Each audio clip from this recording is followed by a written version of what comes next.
A Porta Oriental de Jerusalém, conhecida como a Porta Dourada, foi selada no século XVI, sob o domínio otomano, o que está ligado à profecia bíblica de Ezequiel, que indica que só se abre para o príncipe identificado como Jesus pelos cristãos.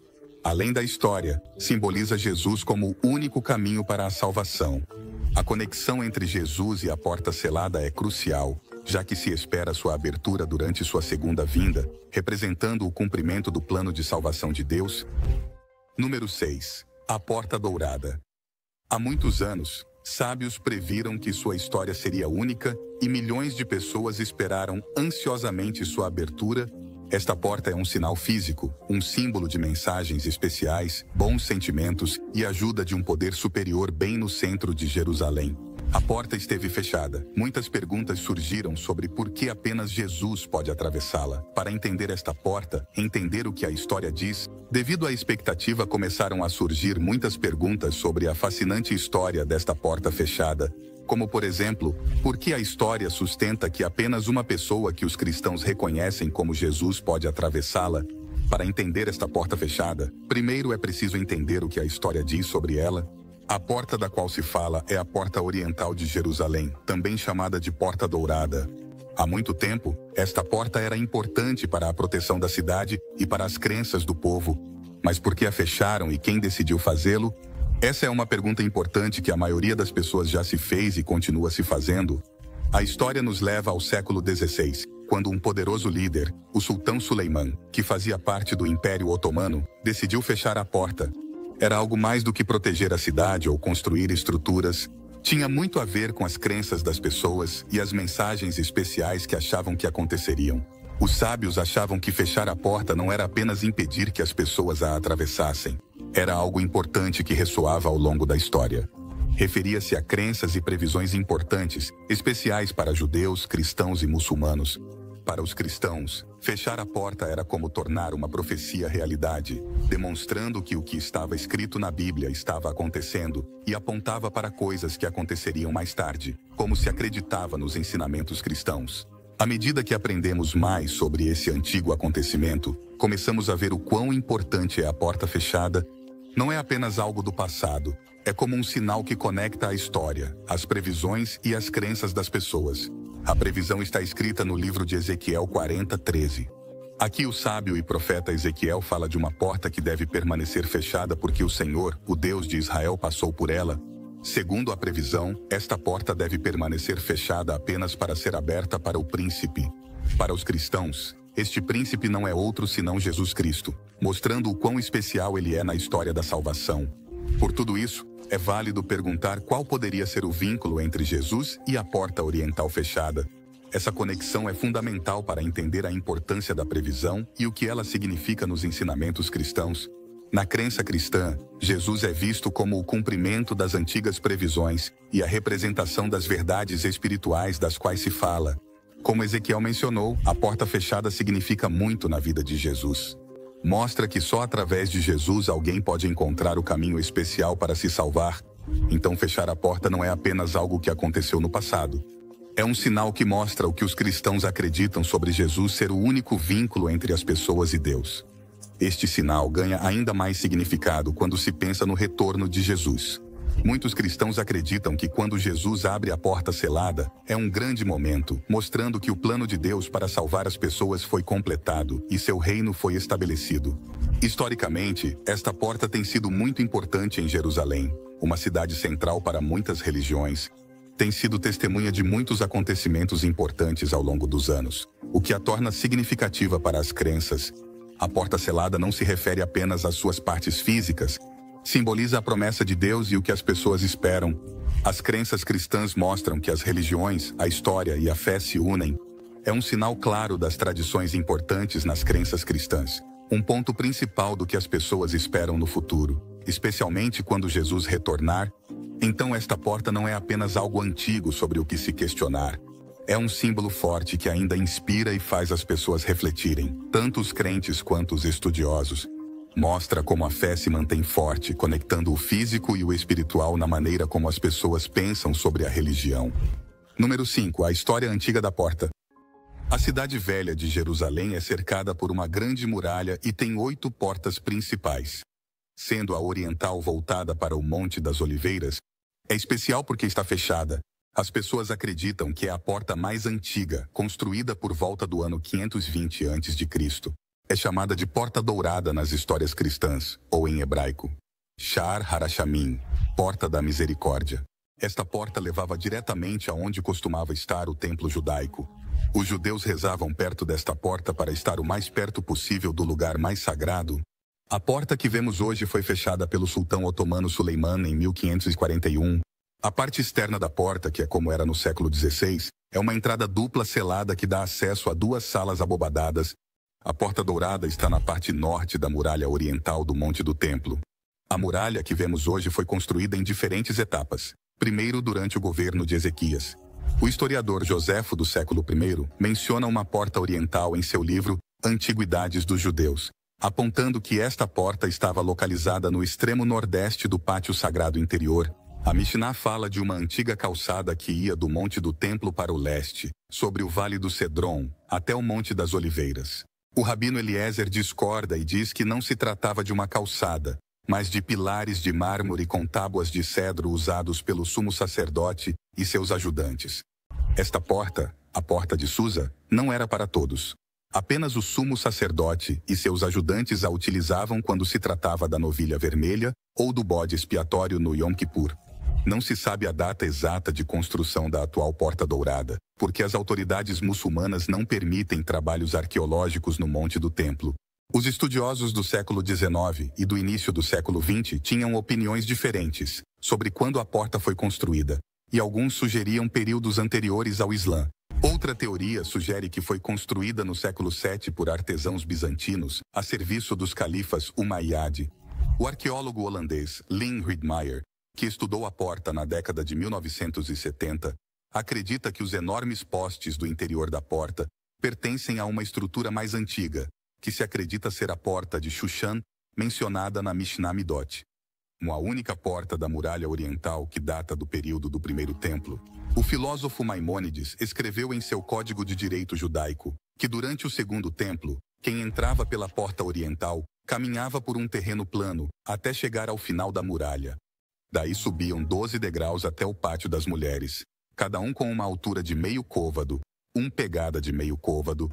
Durante o período otomano, o espaço interno ou vestíbulo construído no lado ocidental da Porta Dourada servia para queimar tijolos. Os tijolos produzidos eram usados para renovar as estruturas do Haram Esh-Sharif, também conhecido como o recinto do Monte do Templo. Junto à Porta Dourada, foi construída inicialmente uma pequena mesquita para abrigar os queimadores de tijolos. No entanto, no século XIX, o sultão ordenou a destruição dessa mesquita e de uma seção do muro da porta para abrir espaço para as renovações. Posteriormente, foram adicionados 2 novos arcos e um novo muro ao interior ocidental da porta. A Casa da Porta, a qual se acessa descendo por uma ampla escadaria a partir do Monte do Templo, tem atualmente um andar térreo em forma de retângulo de 24 por 17 metros, com medidas de muro exterior cercado por paredes. O comprimento desse espaço é dividido por uma fileira de colunas que formam 2 seções iguais abaixo do nível do solo. Dentro de uma tumba é visível a parte superior de um antigo arco, com a pedra inferior ainda enterrada sob a terra. Isso sugere que o nível do solo original era muito mais baixo do que o atual. Os turcos otomanos reutilizaram a porta murada, transformando-a na torre de vigilância. Número 4. Descrição da porta. A Porta Dourada. Situada no complexo de Al-Aqsa, é uma estrutura retangular de pedra com 2 fachadas decoradas. Diferente de outras portas do recinto de Al-Aqsa, a fachada oriental se projeta 2 metros da muralha, em vez de estar construída na mesma linha dela.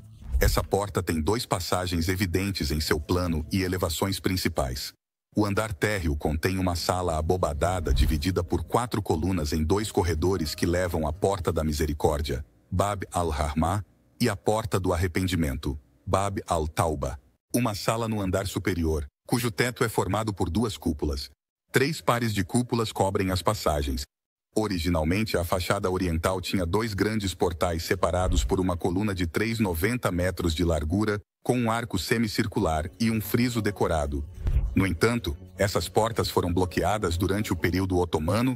A decoração das portas douradas apresenta semelhanças com a de outras estruturas não muçulmanas do Levante.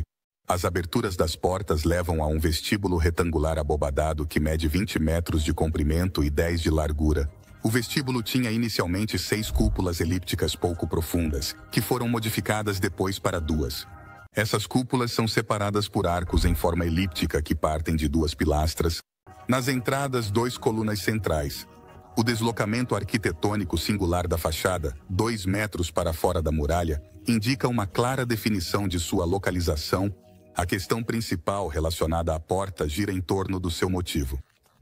Número 3. O fechamento da porta. A Porta Dourada tem uma história de ter sido aberta e fechada várias vezes.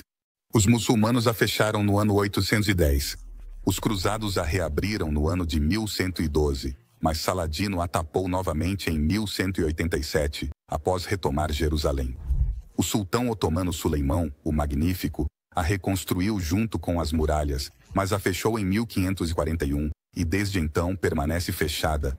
A decisão de Suleimão pode ter sido por razões defensivas, mas na tradição judaica espera-se que esta porta seja a entrada do Messias.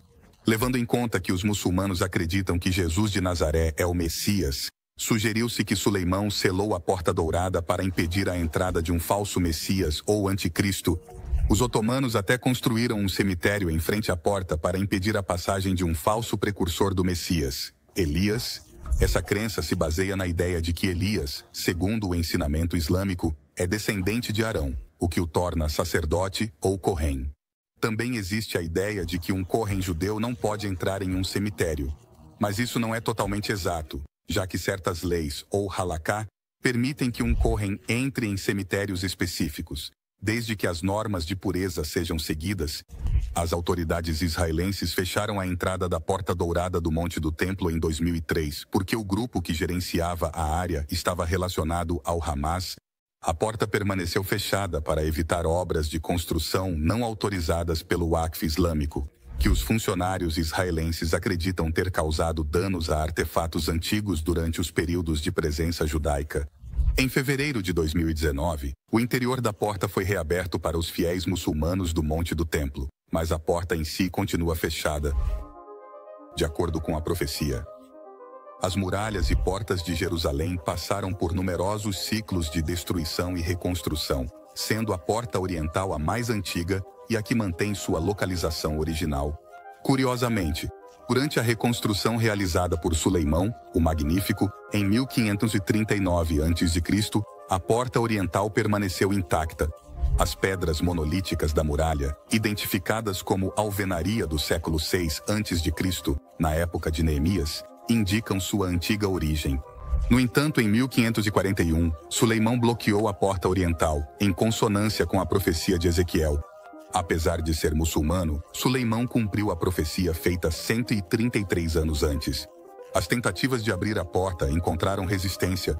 Durante a Guerra dos 600 Cias, alguns militares judeus consideraram a possibilidade de explodir a porta selada, mas um líder judeu ortodoxo se opôs, afirmando que a porta oriental só pode ser aberta quando o Messias vier.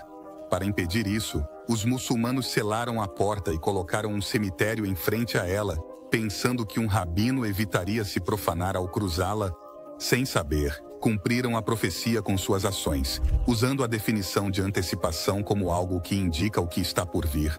Podemos considerar com cautela a Porta Dourada como uma prefiguração. No entanto, essa interpretação deve se ajustar à palavra imutável de Deus e não se basear apenas na experiência histórica. A Porta Dourada pode prefigurar a obra de Deus durante o reino milenar, enquanto permanecer fechada por circunstâncias milagrosas. No entanto, as conclusões devem se basear nas declarações claras das Escrituras. Alguns comentários mencionam uma crença popular sobre a Porta Dourada, associando-a com a profecia de Ezequiel. No entanto, os expositores bíblicos esclarecem que a porta mencionada por Ezequiel é a porta do templo, não a atual Porta Dourada. Existem várias lendas e tradições, incluindo uma antiga tradição judaica que liga a porta selada ao retorno da Shekinah na era messiânica. A Porta Dourada é considerada um símbolo que poderia ofuscar o futuro da porta leste do templo milenar. O teto da porta oriental de Jerusalém chamou a atenção dos estudiosos das profecias e dos crentes. O livro de Ezequiel menciona várias vezes uma porta voltada para o leste. A glória do Senhor sai do templo pela porta oriental, indo em direção ao Monte das Oliveiras. Mais tarde, a glória retorna ao templo pela porta que dá para o leste. Descreve a porta fechada, o que significa que ninguém pode entrar porque o Senhor, o Deus de Israel, entrou por ela. Ele afirma que um príncipe pode usar a porta oriental para as ofertas. Alguns interpretam essas passagens como referências a Jesus Cristo. A entrada triunfal no templo representa a glória do Senhor. A ordem de fechar permanentemente a porta é vista como uma previsão do seu selamento pelos muçulmanos em 1540 a.C. Acredita-se que o príncipe a quem a porta será aberta é Cristo em sua segunda vinda, entrando em Jerusalém pela porta oriental reaberta no Monte das Oliveiras. Essa interpretação levanta especulações sobre o futuro descelado da porta oriental. Número 1. O significado da porta dourada na antiguidade. Quando os muçulmanos governavam a região sagrada de Bait al-Maqdis, alguns muçulmanos como Ubad ibn al-Samir relacionavam a muralha oriental da área com o dia do juízo final. Ibn Kathir diz que esse muro não é o que é mencionado no versículo corânico. Por isso será levantado um muro entre eles com uma porta nele. Mas alguns comentaristas usaram isso como exemplo para explicar o significado do versículo desde então. É provável que este exemplo tenha incentivado os muçulmanos a enterrar seus mortos fora da muralha oriental da área de Al-Aqsa. De qualquer forma, se o nome Al-Hajjimah significa que esteve lá desde que a porta foi construída, isso sugere que a porta faz parte de uma ideia geral relacionada com o lugar, especificamente com a rocha como a do último dia. Então pode-se dizer que Bab al-Rahma simboliza uma porta no paraíso ou uma entrada para a misericórdia.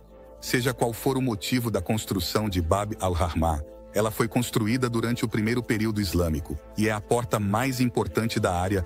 Segundo a tradição judaica, a Shekinah, ou presença divina, costumava aparecer pela porta oriental e reaparecerá quando chegar o Messias ungido.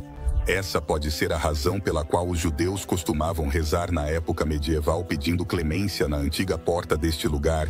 Outra possível razão é que durante o período das Cruzadas, quando essa tradição foi documentada pela primeira vez, não era permitido que eles entrassem na cidade onde estava a muralha ocidental. Daí o nome de Porta da Misericórdia. Nos textos apócrifos cristãos, a porta foi o cenário do encontro entre os pais de Maria. Por isso a porta se tornou o símbolo da Imaculada Conceição de Maria e Joaquim e Ana. O encontro na Porta Dourada se tornou um tema comum nos ciclos que representam a vida da Virgem. Alguns a equiparam como a base para igualar a Porta Dourada com a bela Porta dos Atos, resultado da confusão entre a área latina golden e o grego horus, que significa bela. Também se diz que Jesus, montado em um jumento, atravessou esta porta no domingo de Ramos, cumprindo a profecia judaica sobre o Messias em Ezequiel 44:13. Os evangelhos sinóticos parecem apoiar essa ideia ao afirmar que Jesus desceu do Monte das Oliveiras e chegou imediatamente ao Monte do Templo. Alternativamente, o Evangelho de João sugere que os fariseus estavam observando a chegada, possivelmente do Monte do Templo. Aqueles que acreditam que a Porta Dourada cumpre uma profecia. Para os muçulmanos, a porta se chama Bab al-Dahabi ou Bab al-Zahabi, que significa Porta Dourada, às vezes conhecida como a Porta da Vida Eterna. Os muçulmanos também consideram este lugar religiosamente significativo, já que alguns acreditam que é onde ocorrerá o juízo final de Alá. Dado que as três religiões atribuem grande importância à Porta Dourada em relação a eventos messiânicos passados e futuros, este lugar continua sendo um dos mais ricos e controversos de Jerusalém do ponto de vista histórico.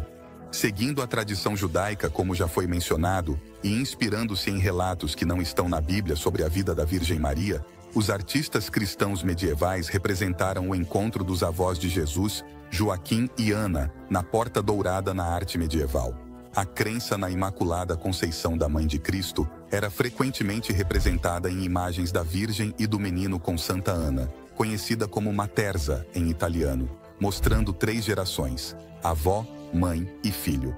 Essa metáfora também desempenha um papel importante na fenomenologia personalista do Papa João Paulo II e sua Teologia do Corpo, uma coleção de reflexões sobre esse tema intitulada Cruzar o Limiar da Esperança. Esses escritos tinham a intenção de encorajar os fiéis católicos romanos, que enfrentavam desafios como o materialismo e o crescente secularismo. O limiar entre os reinos terreno e celestial, simbolizado pela Porta Dourada, representa o corpo místico da Igreja. A saída do sol pelo leste simboliza a ressurreição de Cristo ao amanhecer do domingo de Páscoa e a direção de sua segunda vinda. Os santuários cristãos costumam estar voltados para o leste, e as portas dos centros urbanos cristãos geralmente contêm objetos religiosos destinados a proteger a cidade de ataques e abençoar os viajantes. Por exemplo, a Ostra Brahma de Vilna, na Lituânia, abriga um ícone de Nossa Senhora da Porta do Amanhã, venerada pelos católicos romanos e pelos ortodoxos residentes nos escritos cristãos. Em conclusão, a Porta Oriental Selada de Jerusalém surge como algo mais do que uma simples estrutura física. Encara uma cativante interseção de história, profecia e fé. Seu relato, desde o selamento estratégico pelo sultão Suleimã até as profecias bíblicas de Ezequiel, revela camadas de significado profundamente enraizadas nas tradições religiosas. Historicamente e teologicamente, esta porta ocupa um lugar de destaque na paisagem da cidade. Tem sido testemunha de acontecimentos cruciais e se tornou um símbolo que transcende sua existência física. Selada por séculos, se ergue como um testemunho do vínculo duradouro entre o terreno e o divino, cativando a imaginação de crentes de diversas religiões. Assim como o templo manteve seu significado durante todo esse tempo e continuará a mantê-lo, há mais oportunidades para que estudiosos ou pessoas de fé façam suas descobertas sobre a porta e esperem seu suposto resultado. Não se esqueça de curtir este vídeo e se inscrever no canal para ver mais. Até logo!